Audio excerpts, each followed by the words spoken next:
Well, hello, boys and girls. It's great to be with you again, isn't it, Alfie?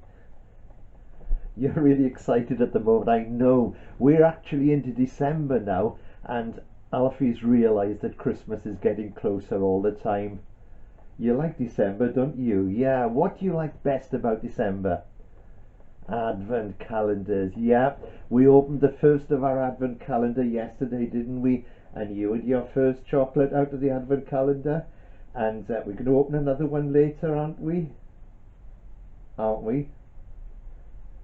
Alfie, we're going to open the next one later. Have you opened it already? Sort of. What do you mean, sort of? Have you or haven't you? You should have waited. We were going to do it later. You've got something to tell me. Okay, what have you done?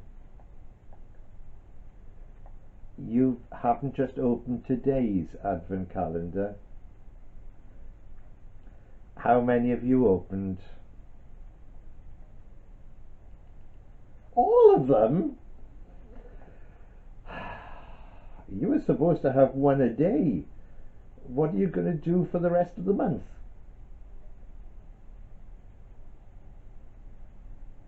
What do you mean you could buy another one? That was supposed to last you until Christmas Day. One a day, that was the rule. And you've eaten them all. I don't care if they were very nice, you should have waited. But then your patience doesn't exist, does it? No, you're not very patient. No, well, sometimes, boys and girls, we can feel a little bit impatient, can't we? When there's something we're really looking forward to, and I'm not just talking about Advent calendars. I'm sure some of you are just starting to get excited because Christmas is getting closer and closer. And it's always a nice time. We see the lights going up in the houses and the Christmas trees are decorated and we get Christmas cards arriving and there's lots of good things to do. And sometimes we've just got to be patient and wait. I know when I was little, I was terrible the last week.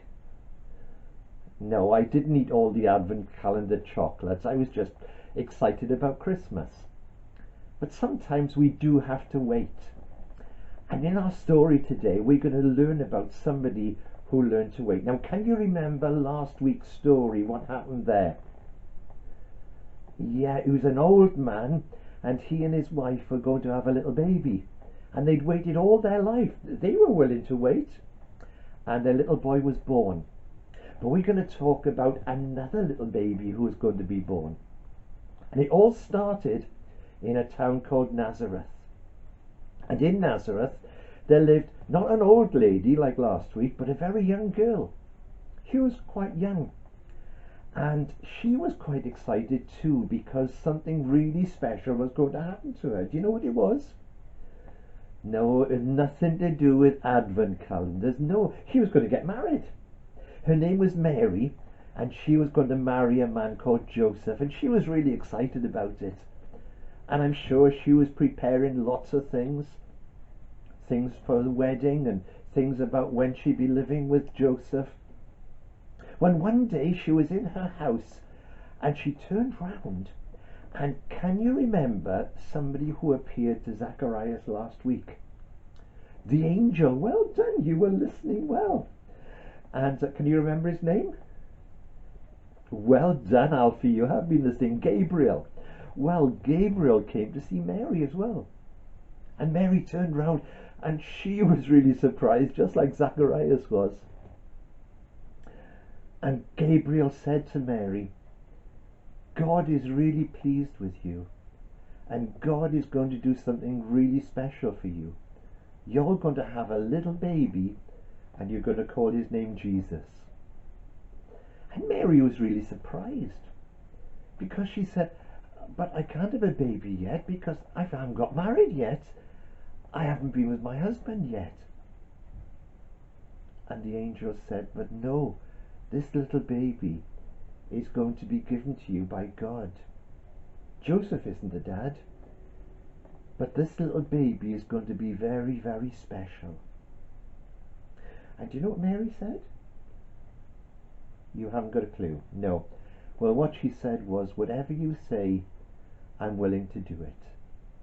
She was willing to do whatever God wanted her to do. Well, a little while later, Mary found out that she was pregnant. She was going to have a baby. And she went to tell Joseph, and Joseph thought, oh, she's been with somebody else. But then God appeared to Joseph in a dream and said, Joseph, don't be afraid, because this little baby that Mary's going to have is from God. It's a very special baby.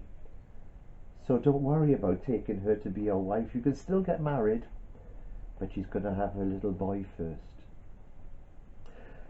Well, lots more was going to happen. You know how Mary lived in Nazareth, but the baby was going to be born in Bethlehem. Well done. And Bethlehem was a long way away. But suddenly there came an order from Caesar Augustus, the emperor, and said everybody has got to go back to their hometown because I'm taking a census. Everybody's got to have their names written in a big book. And so Mary and Joseph had to travel all the way from Nazareth to Bethlehem. That's a long way. It's about 70 miles. How far is that? Well, it's roughly from here to Cardiff and back. It's a long way, isn't it? Yeah. And of course, Mary by now was going to have her baby very soon. And it was a long way to travel when she was like that. But they went all the way there. And you know, when they got there, they went to the inn. And the innkeeper said, sorry, we haven't got any room.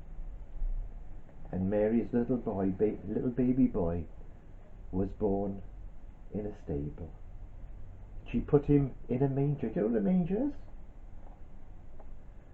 No, it's not that. A manger is what cows and sheep eat their food from. It's just a box filled with hay. That can't have been very comfortable. It would have been itchy. Perhaps it was. But that's where baby Jesus was laid. Now there's lots more exciting things going to happen. And I'm sure you know the story, but we're going to carry it on next week. But for now, I think we're going to have to teach you how to wait and be patient. Yeah? Okay. Boys and girls, lovely to talk to you again. Talk to you again next week. Bye for now.